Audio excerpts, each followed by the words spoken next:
নিঃশব্দে বসে আছি দুজনে, কারো মুখে কোনো কথা নেই। কিভাবে যে ওকে সান্ত্বনা দেব ভেবেই পাচ্ছি না। একবার ওকে বললাম, চল ছাদে গিয়ে বসি, তোর ভালো লাগবে।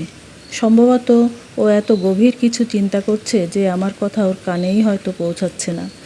অনুপমা অনুপমা ছিল আমার ছেলেবেলার বন্ধু। মায়ের মুখে শোনা, যখন আমার বয়স 5 বছর তখন থেকেই আমরা এই গ্রামে আছি।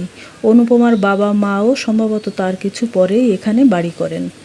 অনুপমার বাবা বাইরে চাকরি করতেন।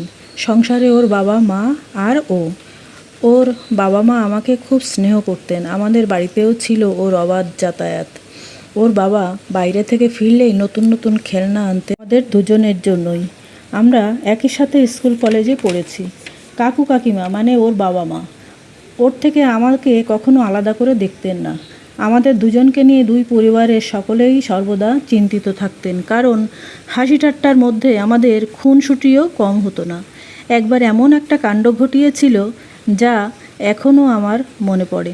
সেদিন দারুণ বকাও খেয়েছিলাম বাবা মায়ের কাছে। অনুপমা ছবি আঁকতে খুব ভালোবাসতো। একদিন স্কুল থেকে ফিরে দুপুরে ও খুব সুন্দর একটা ছবি আঁকছিল। যতদূর মনে পড়ে ছবিটি ছিল একটা শিউলি ফুল গাছের, তার তলায় ও আর আমি ফুল কুড়াচ্ছি। ছবিটি অত্যন্ত সুন্দর। ছবিটা সবেমাত্র শেষ করে আমাকে ও বলল, তোর লাল কালির কলমটা দে তো। আমার মাথায় চট করে একটা দুষ্টু বুদ্ধি খেলে গেল। তখনকার দিনে আমরা কালির কলমেই লিখতাম, প্রচলিত ছিলও তাই।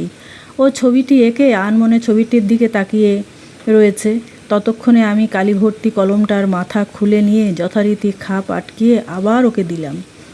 ও হাত বাড়িয়ে কলমটা নিয়ে খুলতেই সমস্ত কালি সেই ছবিটির উপর। ততক্ষণে আমি হাসি আর চেপে রাখতে না পেরে খুব জোর হেসে উঠেছি। ওই ঘটনার আকস্মিকতায় সম্ভবত একটু ও বিহ্বল হয়ে পড়েছিল।